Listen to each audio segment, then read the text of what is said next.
Hustler, Thug Series, Payback. The list goes on and on and on. And it is a pleasure to have you here with us. You are the queen, the original pen pusher.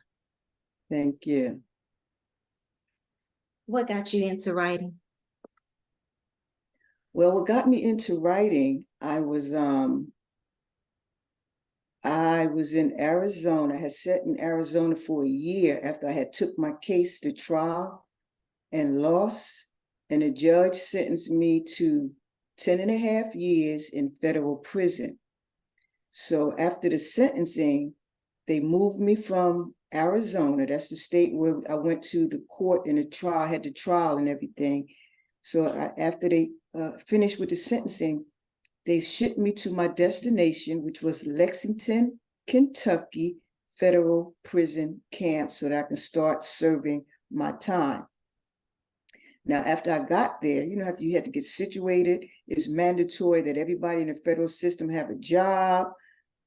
So when I got there, my job was the library during the daytime, and I taught computer classes in the evening. But, you know, I was just said, okay, I got to do this time. Let me get my mind right and, you know, buckle down. So I called home to ask my family to send me some money, because when I arrived at the camp, you know, you have to pay to wash your clothes. You have to pay to buy your soap powder and your food and your sneakers, and everything costs money in the federal prison. I'm like, gosh. So I called home and I said to my niece, send me some money. I at least need about $200 ASAP so I can stock up my little locker and, you know, and buckle down. So she said, we'll see what we can do. I said, see what we can do? What are you talking about? We'll see what we can do. She said, Wahida, you're gone. There's nobody out here to run your businesses. No one's generating no income. We got your husband is locked up. We got your 2 kids. They came and repossessed the vehicles. The businesses are shut down, and you got a foreclosure notice on your house. So we are packing up your kids and the rest of the family. We are moving back to Jersey. I was in Georgia during this time. This is where I caught my case. I was working for a sales company, and I was a top salesperson, and that's how I caught my case.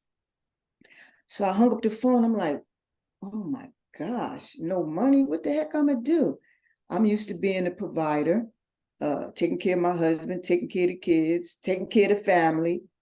So I'm like, no money. So I hung up the phone, went back into my little room, shut the door, cried, and prayed. Right. I first, prayed second.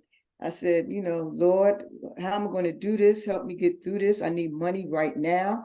Not only right now, when I get out in 10 years, I need a cushion.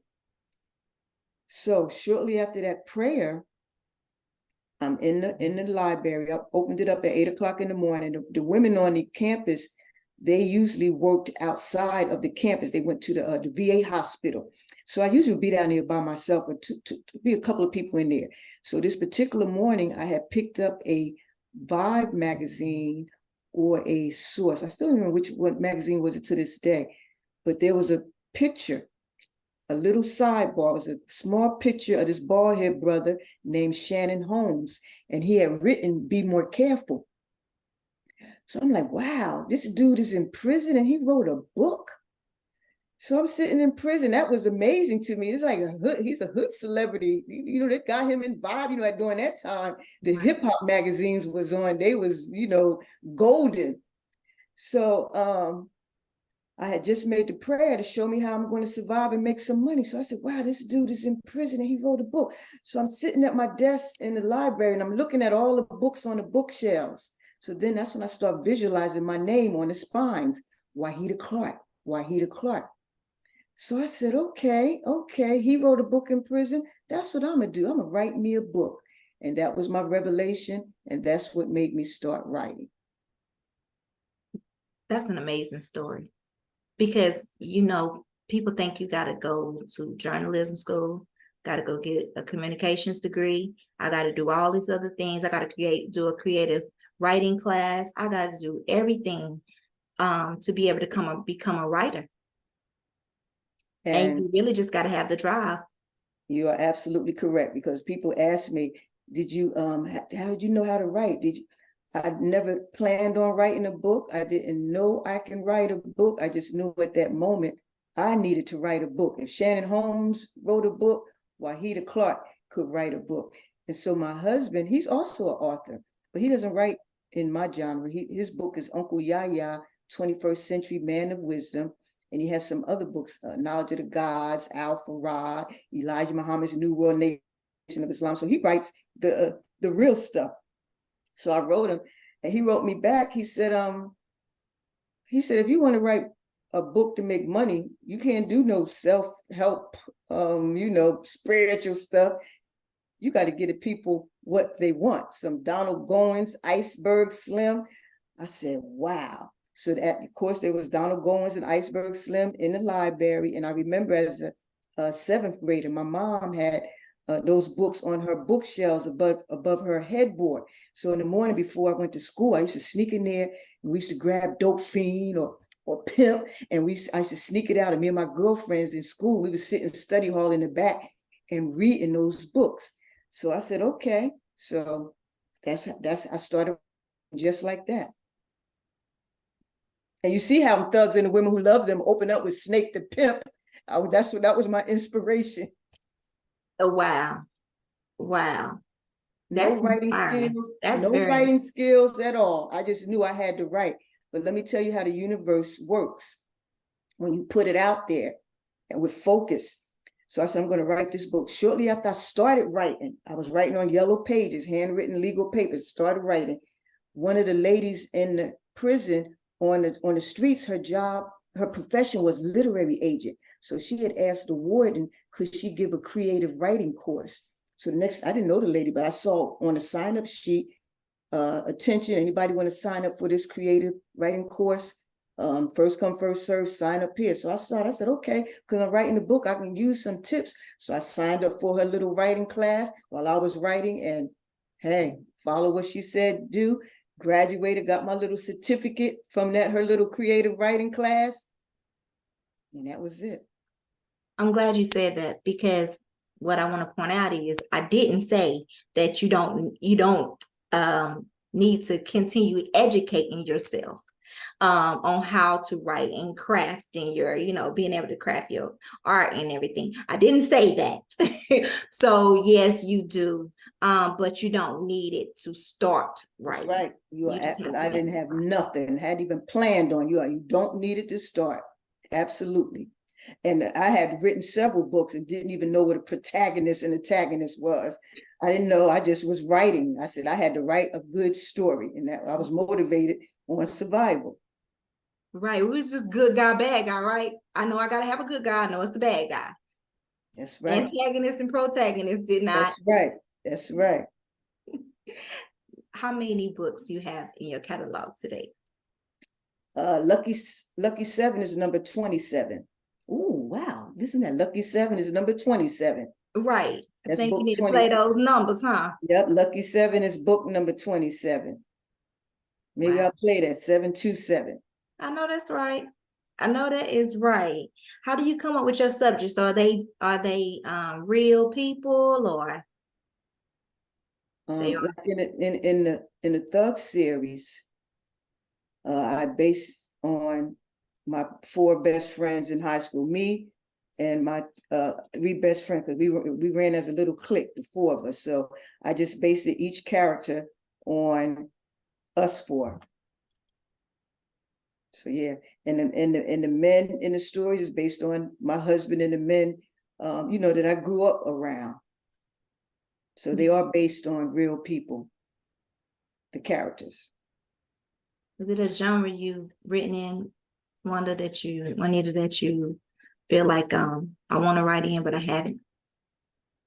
I had to look. Iceberg Slim and Donald Goins was straight street, so I said that's what I had to write. I didn't even know what a genre was when I started writing. I didn't even pronounce the word right. I remember after I came home and when I signed with Cash Money, they had assigned me a publicist. And when I was saying genre. I don't know how I was saying. She had to say, what's oh, I forgot her name. She said, Wahida, is John. Don't you get on the camera and say John, whatever I was saying. She said it's genre. Make sure you have that word right. And that was what years I had started writing in 2002. I came home in 2007, 2008. So I didn't even know how to pronounce the word. So like you said, it's, hey, you whatever you need to do, you can do it. You don't have to be politically correct. Correct. That's right. That's right. When I started this this podcast, I was like, I I was a motivational speaker before. Okay. And then I just knew I wanted to help people with mental health.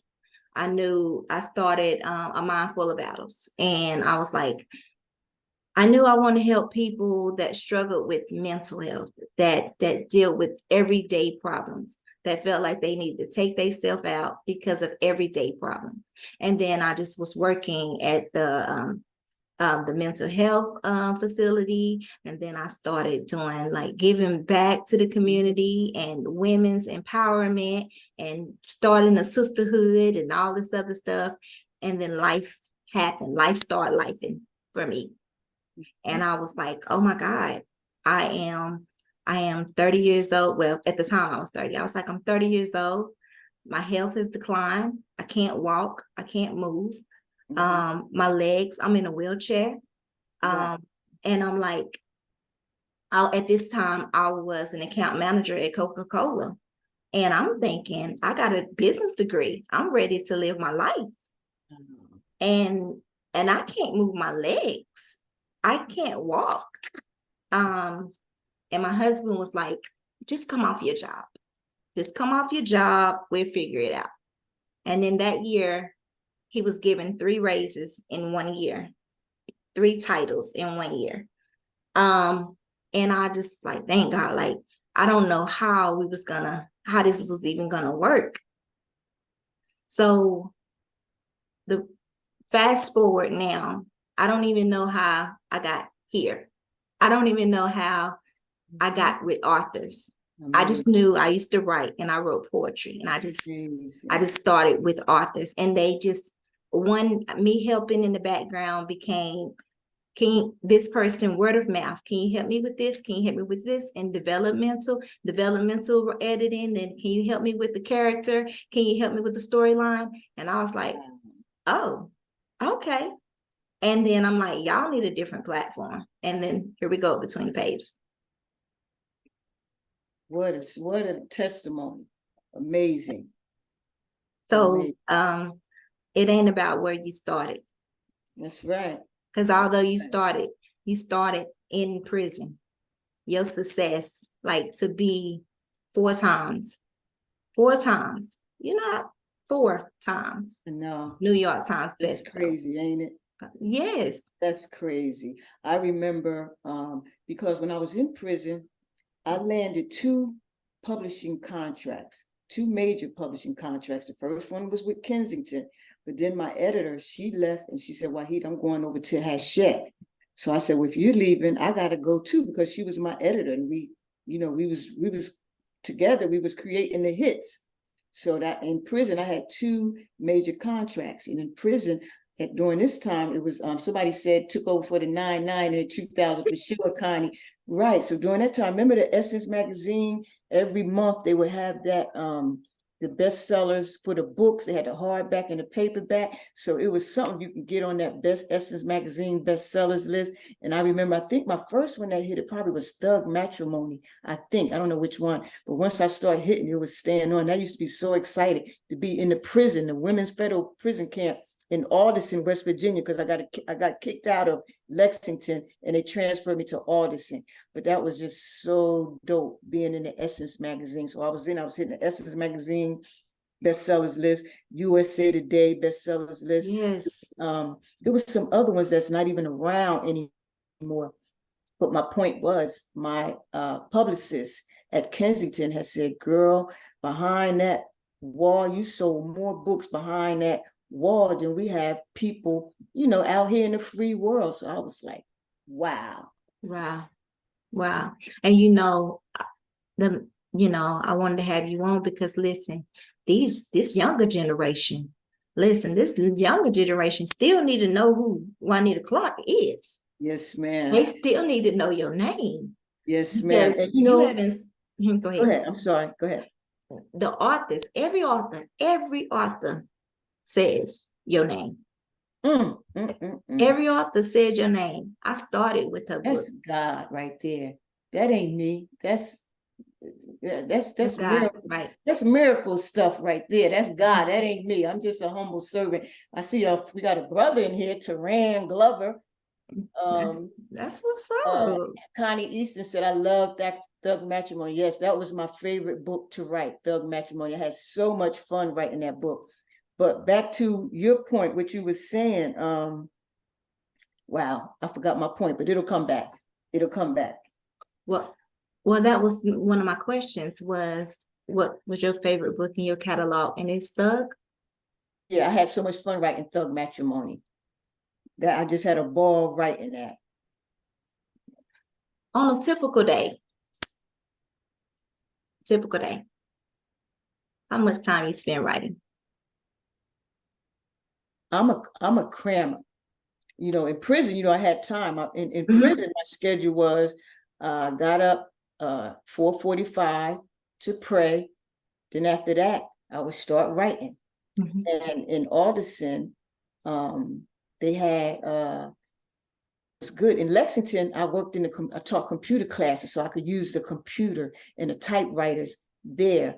In Alderson, they had came up with the email, so I used to handwrite it first, and then in the morning, after prayer, I would write and get dressed, and then they would open, the bell would ring around 6:00, 6:30 after the count. Then I used to get up and walk down the hill to go to the computer room and then type up what I had written and send it home for my family to, do it the right way.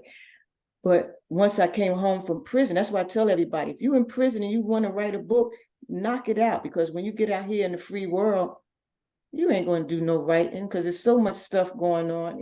You have no time. But I had contracts, so I had to sit down and force myself, lock the door, stay in the house. I remember when the summertime, the spring, the nice weather just started hitting in Jersey. I had it bright and deadline. I was like, Dad, this one particular day, the windows was open, the summer breeze, the cars going past beeping. I was like, Dad, I'm stuck in the house writing. So I'm a crammer. Once I say, okay, I'm going to write something or edit something, get it done, I just stick with it night and day until it is done. So Is that your best way? Are you an that's outline? my best way. Like, I think maybe twice out of all my books, I did an outline. I usually just have it in my head and just start yeah. going. I did try to outline a couple of times. I always revert back to my old way. Some people can outline and they can stick with it, and then others it's like, no, I can't Yeah, do it. yeah, yep. I tried it. I wanted a couple of my, maybe two out the most that I actually sat down and did an outline for, and then started writing. But other than that, I just jump in. Yeah. And I think some people are able to do it. Some people are all over the place now. Hold on. Some people are all over the place when they freestyle, but some people are very, That's very good right. at it. And it's the truth. Look, Carla H said her son was on lock and put her up on the Thug series. Eventually, they considered it contraband. They sure did. They Yeah. really did. Some facilities, they won't allow my books to come in. The prison system. They're a bunch of Wow. haters. Yeah, They're a yeah, bunch of they are. haters. They Because are. they don't want our brothers to read. They let the black thug books, they ban those, but the Chinese sending the thug book and how to kill and make meth, the white people send the stuff in, that's fine, but they want to give put some censure on the black books. But that's the society that we live in. It is, and it's sad. It's Yep, very sad. yep. It's sad. I don't know. Like you said, it's just based off of who you are. Mm-hmm. Yeah. What has been the most difficult part about writing for you? The most difficult part of Yeah. writing, I think the ending, because you work so hard, and when you get to the ending, you're like, oh my gosh, I'm finally done. Right. So with the ending, I've learned that you have to go back and do it, because when you get at the end, you just want to get it done. But the ending is the most crucial for my catalog. The ending has to, I got to have you ladies and gentlemen saying, oh my God. So Yeah. that takes patience and honing. So the ending is always my challenge. Well, I'm gonna tell you this. Them first chapters, them chapters I got of Lucky Seven, the beginning, I was like, oh my God. The beginning started off with a bang. It started off with trouble. It started off with a twist. Yes, ma'am. That's I done spoiled my readers, so that's also a challenge to bring it. I have to take it higher and higher each time, because my readers are spoiled. They are rotten. So I have to bring it. I believe that. Do you not know one of the authors on here, Connie? She was hollering your name straight for 5 minutes. Where is she at? Where is she at? Wow. And like they be waiting on you. When they found out that you was coming on, I mean, listen, they was super excited. I Super appreciate excited. the love. That's my inspiration. I appreciate all you beautiful queens. Thank you so much. And the one king that we have on here. Mm-hmm. We have a lot of authors on too. Okay. Yeah, we have a lot of authors on. Um, I was holding this secret, y'all. I was holding this thing, which I'm good at holding secrets anyway. But I couldn't wait to give you this, guys. I couldn't wait to pull out some guns and shoot them up. I couldn't wait. So, Amazing. at what point, writing and publishing and people are writing, at what point do you call yourself a writer or author? Would you say, like, for dropping gems? Okay, wait. Now say that question one more time. Okay, dropping gems. At what point do you call yourself a writer or author? You got Okay. to put some work in. What point? Okay. Hmm. For me, maybe it was by the time I finished book number 3, Mhm. Thug Matrimony. Maybe, well, actually, that's the 3rd book in the Thug series. My 3rd book was The Golden Hustler. That Yes. was my 3rd book. So now for part 1 and part 2, Thugs and the Women Who Love Them, and Every Thug Needs a Lady. That's a challenge for all new authors when they start saying, okay, I'm gonna be a writer. Once they start a story, say, okay, they commit, I'm going to do this particular book. As new authors, you don't know when to stop. You just keep writing and writing. So you have to stop it. My husband had gave me that tip. Once I got in the flow of writing Thugs and the Women Who Love Them, I couldn't stop. The book was so big. When I finally, one night in the prison, the book was done, and I was up. It was like 2 or 3 o'clock in the morning. I had just finished the book Married Men by Carl Weber. I closed that book. I was like, oh my gosh, this book was so good. Again, the ending is very important. So everybody know who Carl is, right? Oh, yes. Mm-hmm. Yes. So I had just finished, I Yes. closed the book and I'm like, oh my gosh, this was so good. And I remember when I read books, I always read the acknowledgments. So a lot of acknowledgments, I'm always hearing Carl Weber, Carl Weber. I said, okay, finish this book. So I said, I'm going to write Mr. Weber. So I got a piece of paper, I wrote him. I said, Mr. Weber, I'm such a huge fan of yours. I just finished Married Men. It was oh so good. I said, actually, I said, I'm in prison and I just finished writing a book. I said, but I don't know if I'm going to self-publish it, do print on demand or what. And I said, what guidance can you give me? Because everybody was always giving him accolades. So I said, well, maybe he'll write me back. So I put the letter in the mail. I forgot all about it. Then one day I got some mail. It was from Carl Weber. And he said he had just started a publishing company, Black Print, and for me to send him my manuscript. And I'm like, oh my God, yeah. Oh my God. So remember, I had wrote it on yellow legal paper. So I had to scramble, call home to my family. Y'all got to type this book up. I have a publisher that wants me to send it to him. So the copy machine for the inmate copy machine, it was always broken. One day it'll work, the next day it wouldn't. And the things that I learned in the creative writing class, never let go of your only copy. So definitely in prison, I said, if I send this out, my only copy, and lose it, I'm lost. So I was asking the guards, the counselors, anybody, especially the third shift guards, because they'd be chill, nobody's around. Could you please copy these pages for me so I can send home?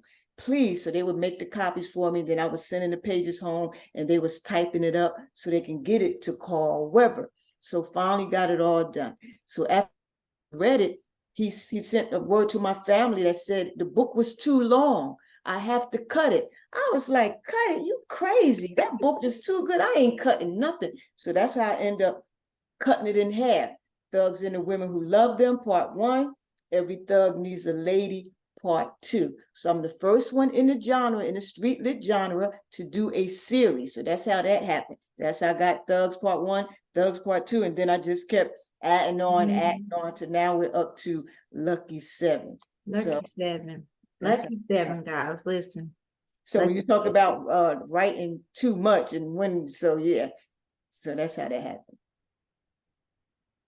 Now some of these being 100 and K, 45, then it go to 100K. I mean, they be writing some thick books. I don't see how they be doing it. Lord have mercy. They be writing. Now, and me, I don't like fluff. I want to hear the story, moving. Don't do all that long drawn out stuff. Keep me because I have ADD. My attention span. When I pick it up, if you ain't got me in the first 5 pages, I'm putting it down. I like to ride a roller coaster. So that's why my books are like a roller coaster. Did you get that? Those first 5 chapters that I sent you? You think I didn't? You think I didn't? Listen, Right. soon as it came on, yes, right. Y'all, let me tell you, go over right now to www.wclarkpublishing.com and order right now. That's right, because whoever orders before the 10th, we're shipping out there. You'll have before Christmas. Then after that, we're going to slow it down because I haven't even put the book on Amazon or nowhere. The only way that you can get it is on the website. It's not nowhere else. And I'm sorry I couldn't send you the EPUB because the EPUB file is encrypted. So we had cut it off on the December the 2nd. We had turned it off. So the people that first jumped on it, they got the hardback and they got a chance to read the whole book on their EPUB. But then the file had expired. So that was just a promo that we did just to let everybody know that, okay. Well, I felt special anyway because mine came to my email. Yes, ma'am. So I felt special. I felt special. And it came in, y'all, I'm telling you, it came in with fire. It came in with a problem. It came in with some action. I don't want to give it away. I can't give it away. But it came in with some action, came in right on point. The plot, the twist there, of what happens in first chapter, you already know what I'm talking about. The twist and what he got to do and how he got to make it work. And it's just like, Negro, what? You say what? Yeah, so, honey, listen, I don't know. We're going to just say I wouldn't know what I would do. Yes, I don't know what I would do. Okay, yeah. Because that's but look at from his situation, from the female's perspective, like you said, you don't know what we would do. Yeah. But look at his situation, what situation he was in. Thought she was gone. Then she comes back. He had already moved on. What he gonna do? I was trying not to say all that. They probably read Thug 7, so they have an idea of what we're talking about. So yeah, listen, yes, they have. But because they writing so many different books with a twist now with can I just say that part? Can I just say Yeah, polyamorous? Okay, so they writing so many books now, but the way you brought this in and have him to like have this dilemma, and then the two ladies is just like stretching their head, and you know, you don't fell in love. You don't fell in love, so Yep. what you do? Yes, ma'am. And I'm sitting up there looking at after the chapter 5. I'm like, okay, now I gotta go get my copy. Yes, ma'am. So And again, it'll be y'all, shipped out next. They'll start shipping next week.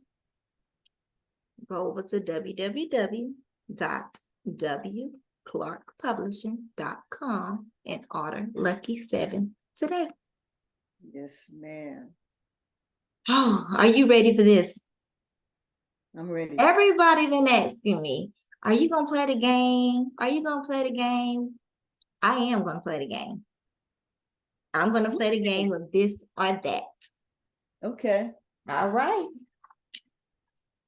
So Melanie said Trey made me so mad, but I loved him. I know he made me mad too, Melanie. I already know. Connie said would have never guessed that was split up. Yep, absolutely. Learn how to serve the queens better. That's right, Brother Turan. Yep. All right. Are you ready? I guess. We got this or that with Juanita Clark.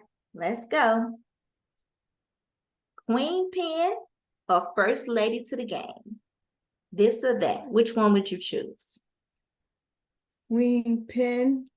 As far as you mean like being a queen pen? Be the Right? Queen Pen or the First Lady to the game? First lady to the game. Mhm. Queen Pen. Queen I Pen. wasn't the first lady. I really think Sister Soldier was the first lady to the game. Yeah, so I'll take Queen Pen. Queen Pen. Okay, we got more people coming in. All right. This or that. Netflix or Tubi? Netflix. Netflix and I G? think I watched maybe one movie on Tubi. I tried to watch some, I couldn't get past them. So Netflix. The camera be right here on it. I ain't gonna get you in. Thank you. This or that. Kingpin or corporate boss? Said Queen Pen or corporate boss? Kingpin or corporate boss? Corporate boss. I think corporate boss. You truly do. Corporate boss. Okay. Now this one right here gonna get you. Well, no, I'm gonna wait till the last one to get you. This or that, boss or hitter? You want the boss or the hitter?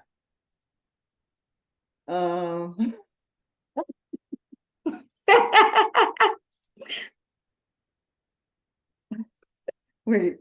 First, what's your definition of a hitter? All right, the one, the murder for hire, killing them folks, you know. The boss sits back. The hitter do the hitting. Well, I married both. He's both. I know that's right. That's why he's both. So you married the boss because the boss got to be the hitter too. Well, that's what he was. That's why he's in prison. He was in prison. My husband did. Look, my daughter, right there. That's Wahida nuance in here. Okay. I got pregnant with her while he was in the prison. I used to go down there. They had the little visits, and just like in the book, Yeah. you know, that really happened. So I got pregnant with her. So he's both boss and the hitter. So look, I haven't rolled up into one. Look, she said, "Ma, you cutting up." You cutting up, Ma. All right, last one. This or that. Arranged marriage or one night stand resort with a baby. Oh wow, you froze. You said I did. arranged marriage or what? Look, Wahida, my daughter said, why you got to say all of that? Use a prison baby, Wahida. Ashamed. There's a bunch of you running around.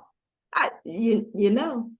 One of my authors actually was a prison baby. So that's a whole nother story. But now you froze up. Now, what was the last one? Say it one more time, please. Arranged marriage or one night stand with a baby. Oh gosh. I don't even know how to answer that because I've been married to my husband for 40 years. So arranged marriage or one night stand. I'm definitely not the one night stand type of chick. So you gotta marry him, or you gonna have to take him with the baby? Marry him. Marry. You ain't gonna say what everybody else say. Is he gonna be rich? It's hard to me even think like that. Like I said, because I've been married to my husband for 40 years. 40 years. And look, he was my childhood sweetheart. I've only been with 2 men in my whole life. I had my first boyfriend, and then I met him, and he took me from my first boyfriend. So I only had 2 men in my entire life. So 40 years. It's kind of hard to answer. Well, you know what? That was for that. Everybody wanted to know, was I gonna do the game with you? And I said, we got it on there. We're gonna try to see. Right, that's right. All right. Well, thank you for participating. Yes, ma'am. All about the author. Who are you outside of being an author? Outside of being an author, I'm the big sister. You're big sister, but I'm that big sister who walks the straight and narrow and tells you what to do, whether you want to hear it or not. So I'm that type of big sister. So that's who I am outside of the author. And you're a wife for 40 years, a mother. Say it again. A wife, a mother. Yep. Motivator. Yep. And entrepreneur who wants to see my people succeed as well.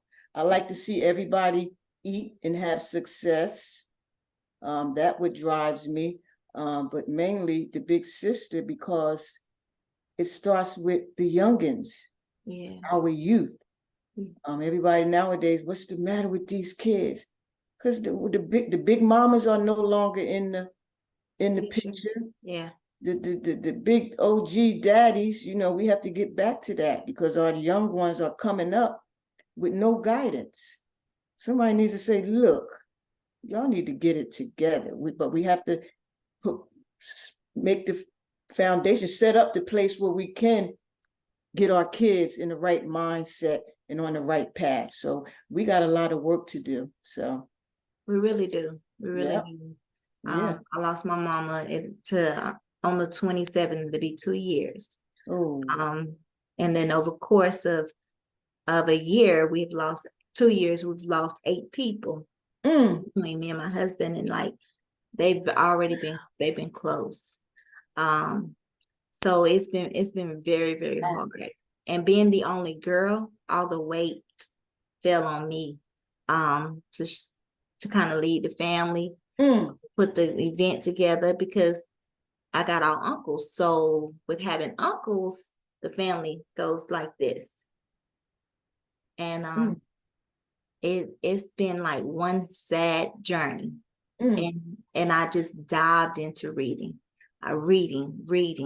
like to the point where I didn't even know what a TV button was or the remote was or anything. Wow. So you guys are saving lives and you don't know it. I mean, your husband was right. Let me say that, because fiction is what I want to read. I mean, I read empowerment, I read motivational, but it also made me think about my situation. I needed something where I could escape. Yes. And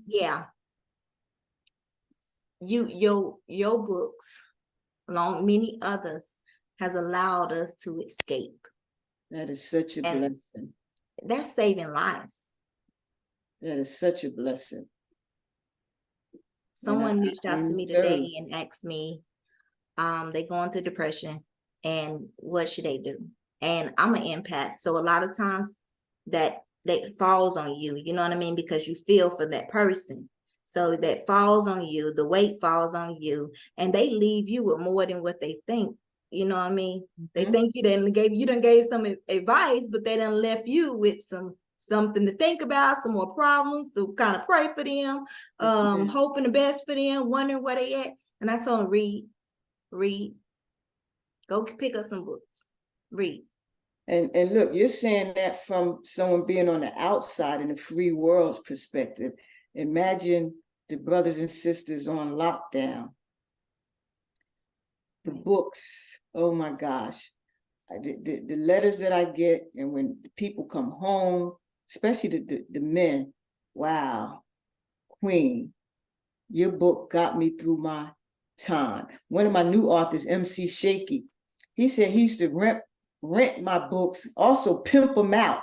He had like a library. He used to, they pay him for the book, and he check them out. Yeah. They come back and pay him, and they check out the next one. Right. It's an escape. It really is. I mean, because when I pick up a book and they got more problems than me, sometimes they do. They got more problems than you do. It can be hard, and like I'll be like, what a cleanup crew. Let's kill off some folks and call the cleanup crew. Yes. Yeah, that's where I'm at with it. Someone wrote in here, are you interested in writing other genres?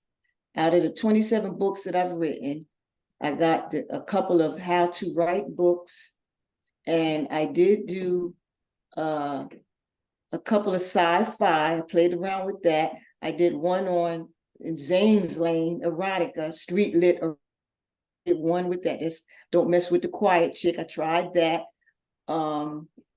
And I also have one sci-fi book that I didn't release yet that came out. Actually, this one came out pretty good. So I haven't had the time to sit down and go back over and edit it and release it. But yeah.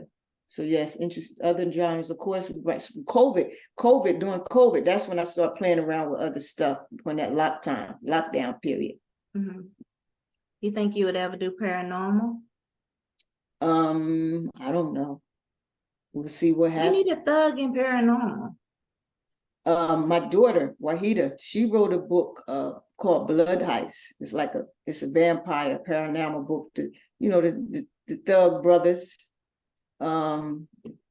Yeah, she touched it. It came out pretty good. I keep telling you need to go ahead and put it out. She got a couple of tweaks. I read it and it was actually, I couldn't put it down. It was on the weekend. And I was like, oh, wow, go ahead, little Wahida.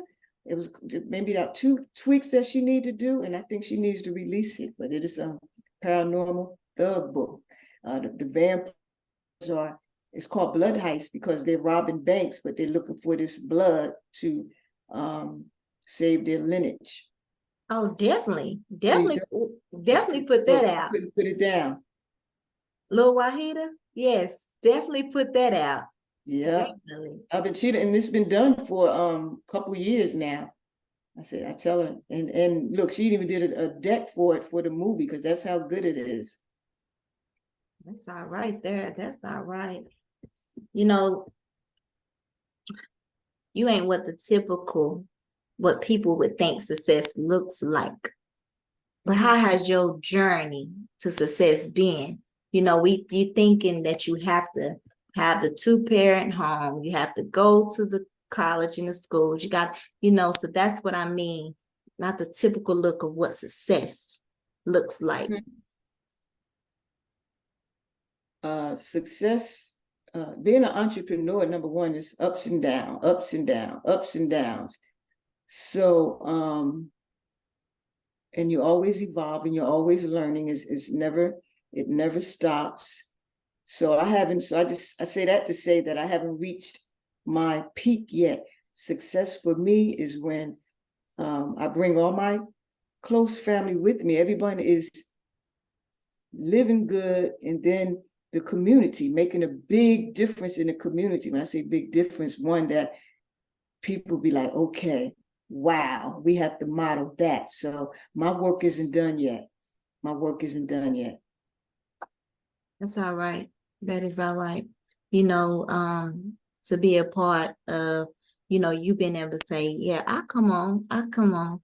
I I'm honored. Like I was so geeked, I was running around the house, I was jumping up and down. And my husband, he don't read. My husband don't read nothing. But I was running around the house and I'm like, I hear the clock, I hear the clock coming. Oh, He like, you got the sister clocks from the clock sisters.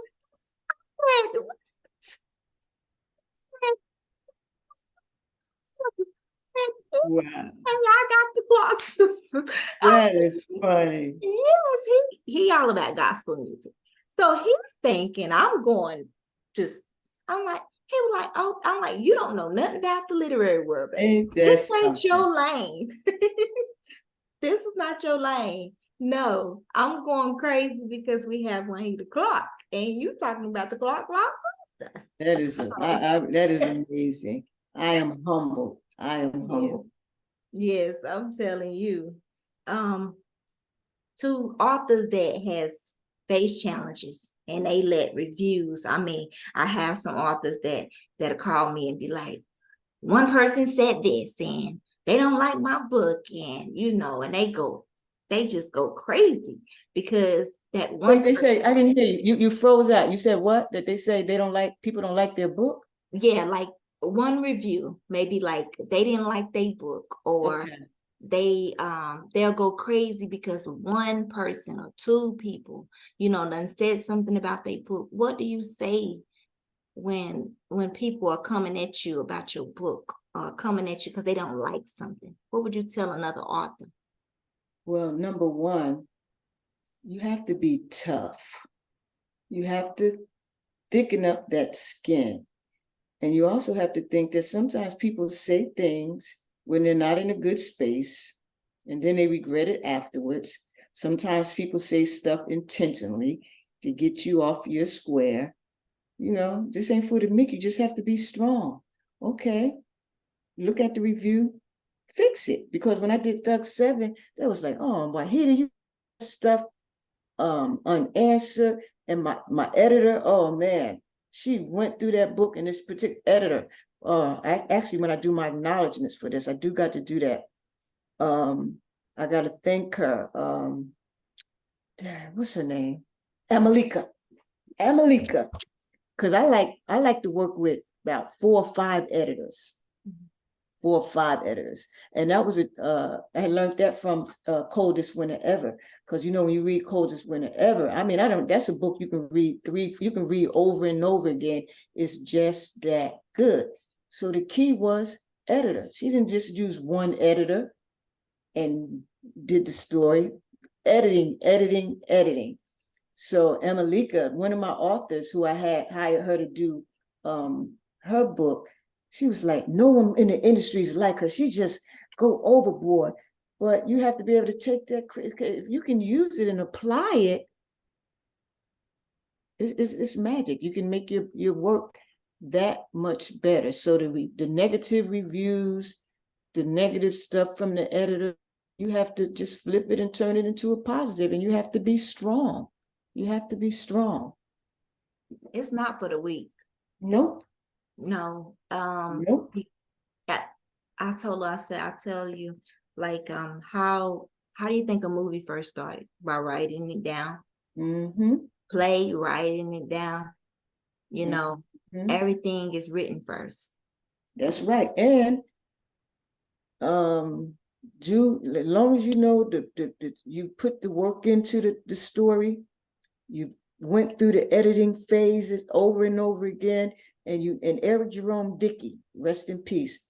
Eric Jerome Dickey, he told me that, he didn't tell me this directly. I think it was Victoria Christopher Murray, or I think she told me that he said he takes every sentence, and he takes the book sentence by sentence, and each one has to be right. So when you put all into it, you get very little negative reviews, and when they do come, you be like, oh, okay, all right, and keep it moving. As long as the positive ones way outweigh the negative ones. But if you get a ton of negative stuff, that means your stuff is bad. You need to go back to the drawing board and accept that. And I get so many manuscripts. They like, oh, this book is the bomb. I say, you know how many times I hear that? And I start reading, be trash.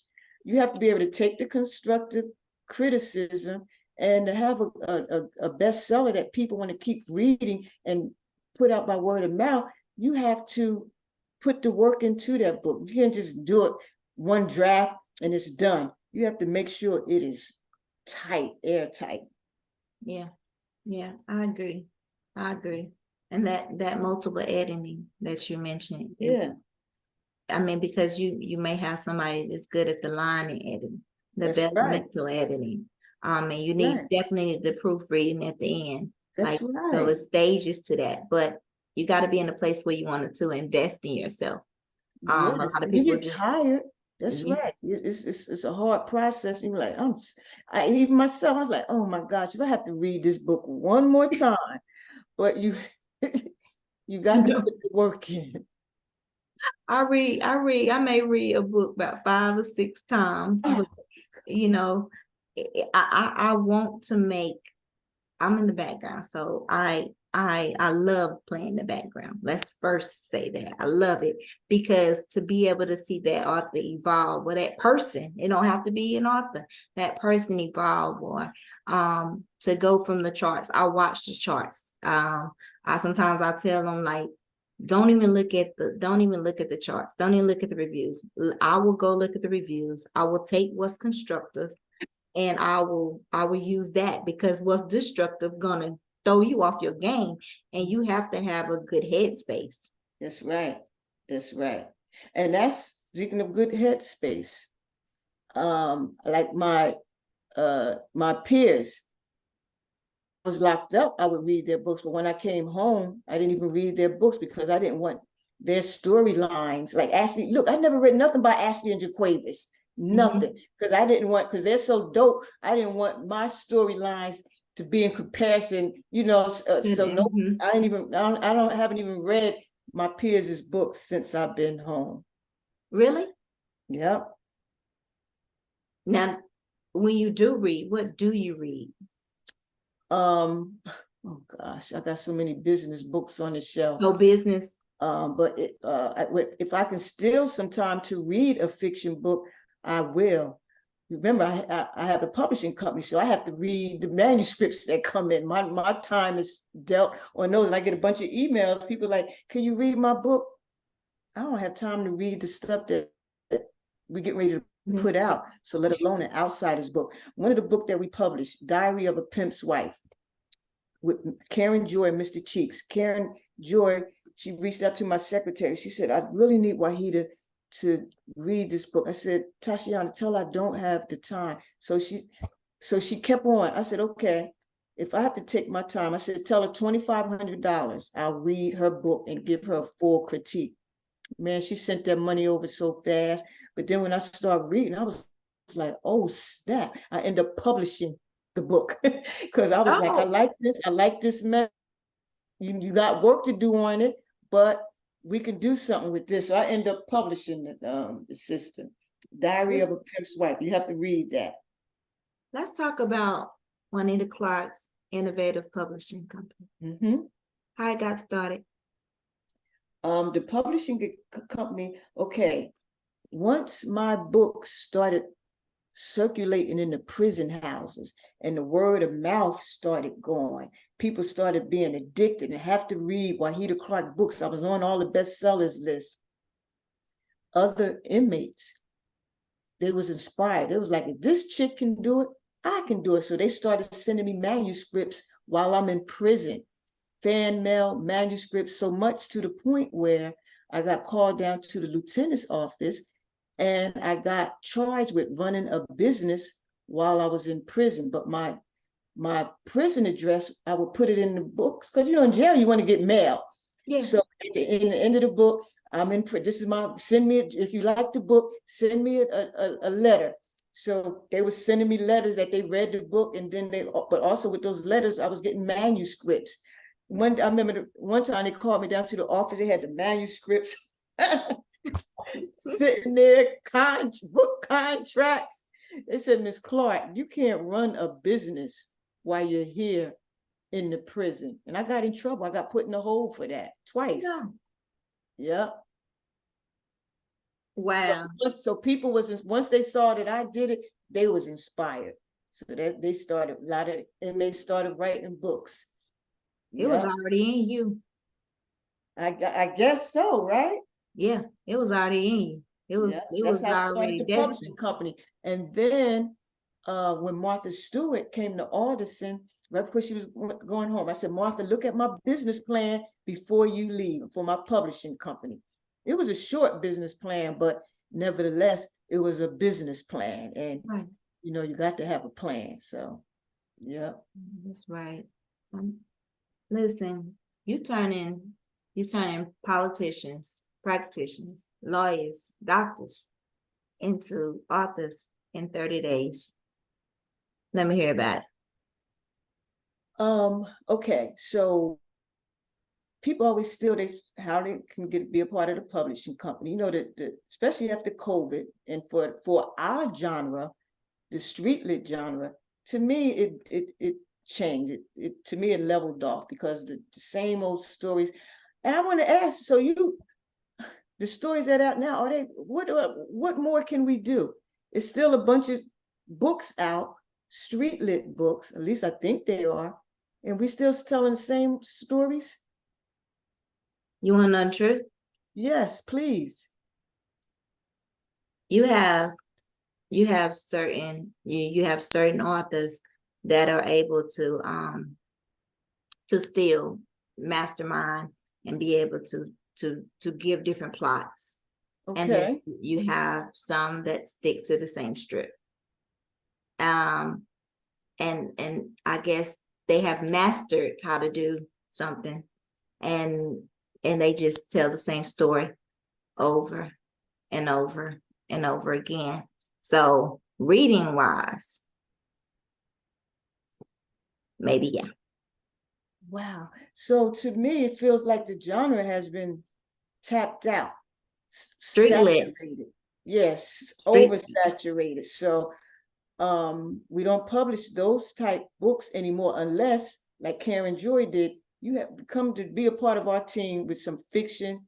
You got to pay us, because it's no guarantee that the book is going to be a hit. It costs money to get the book cover done. It costs money to get the editing done. It costs money to market and promo. And then if the author is not a hustler, that's really a waste of our time, because with a book, if you want to sell copies and you don't have the formula, you got to be out and marketing your book. If you're on Instagram all day and not even talking about your book, what type of author are you? So we don't even take submissions unless they pay us. But the celebrities and the professionals, they use their book to promote their message and their business. So they're in the mindset of paying. So that's who I work with. Drummer Boy, the producer, his song No Hands went diamond. He got artists, been around for over 10 years, long history.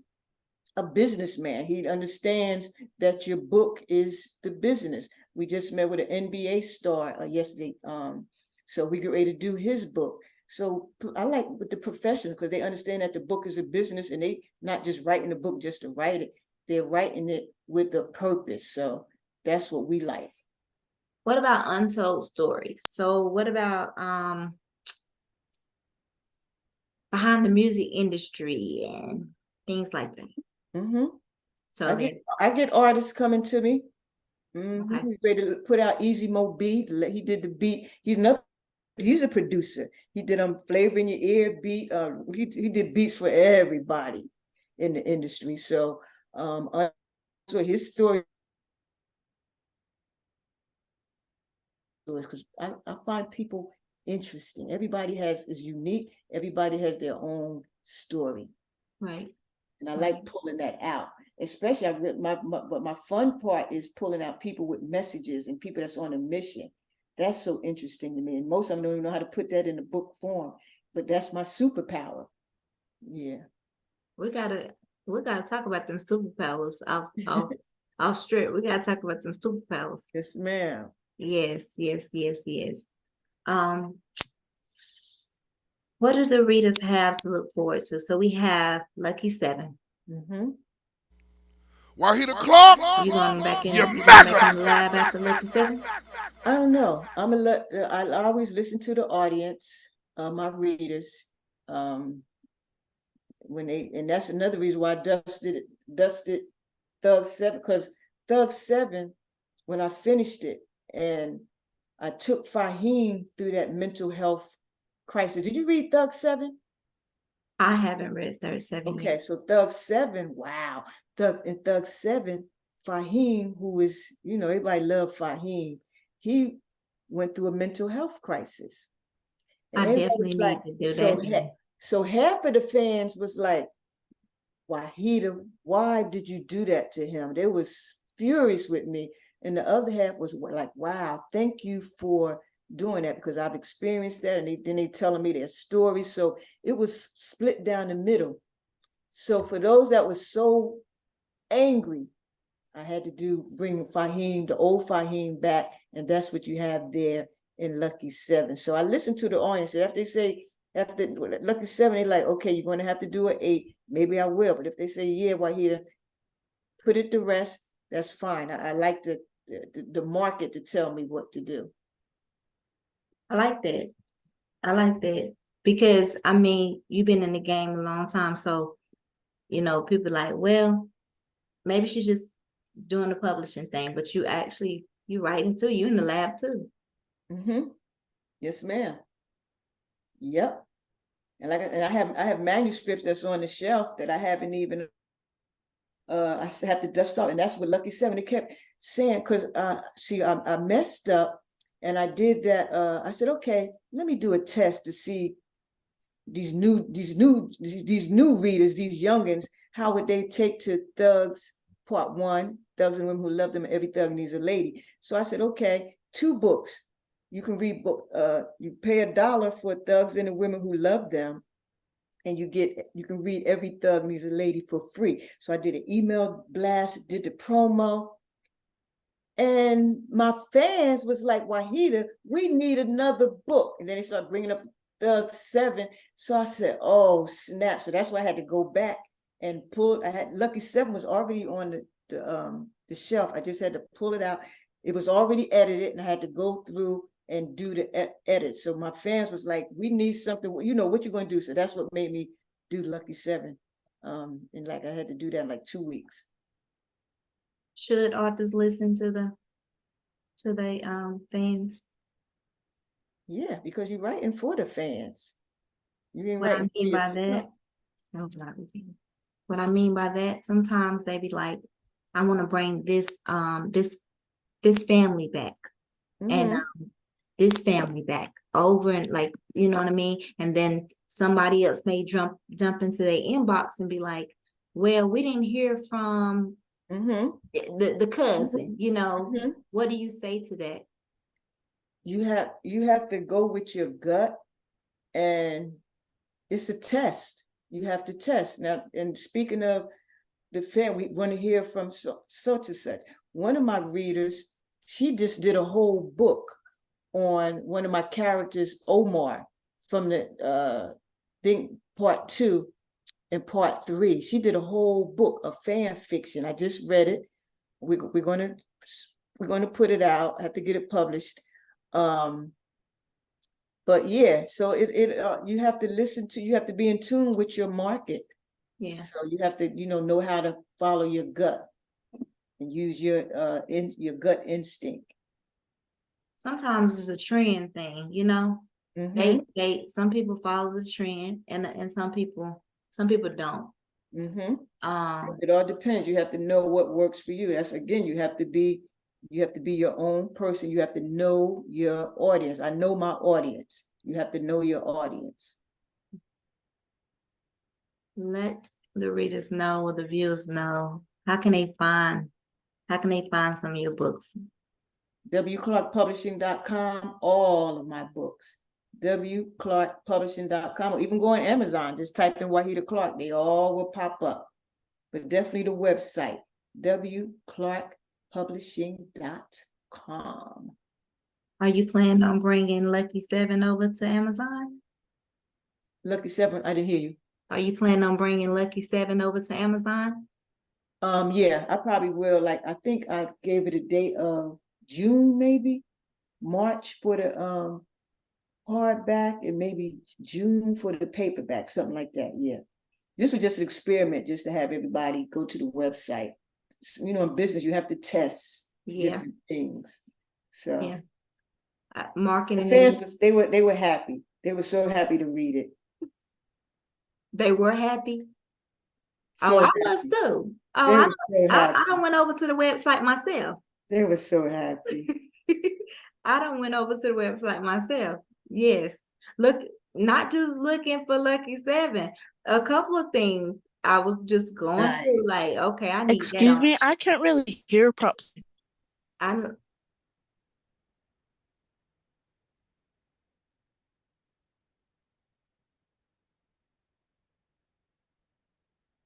Okay, you froze up. Okay, now okay. Yeah, sometimes we get some scammers. So Okay, gotcha. yeah, so make sure we got that taken care of. Yes, I went over to the website and I was starting. You remember my friend, that ain't happening girl? Meet me outside, little cop out girl. Oh, so I appreciate you going to the website. Yeah, appreciate it. Yeah, no problem. I'll be over there. Yeah, and again, a lot of people going over to Amazon, Kindle. Will you ever do Audible too? Whatever I do, what? Audible. Oh yeah, most of my books are on Audible. On Audible. Actually, our Audible books are out selling the physical copy books. Yeah. Look, Yeah. Audible. I was an Audible person. Yes, they I are was Audible. outstanding. And I'm glad you reminded me. I got to get, after I want to do some more, another round of edits for Lucky 7. And then I'm going to give it to my, I think I'm going to have iCane do this version. Yeah, I got to get Lucky 7 on Audible. Heck yeah, Audible. Our Audible books is making more money than the print books. And it's because, you know, it's not many African American books you can choose from. So I was like, I don't know about this subscription because I done ran out. I done read everything on here. Yeah. But I went back to start reading and listening myself. So yeah. Yes, ma'am. Is there any advice you would give to people wanting to get into the industry? Well, you touched on it when you first opened up. You got to study the craft. And I heard Jesse Jackson say that a long time ago. Whatever you want to embark upon, you got to study the craft. So writing a book, you have to study how to write and being an author. But then after you write the book, then it comes, you have to know how to promo, and then you got to know how to out offline and online. So you just have to study the craft. I encourage get into it, and self-publishing now is easy. So yeah, if you want to write, that's your passion, not do it. Y'all heard it from the one and only.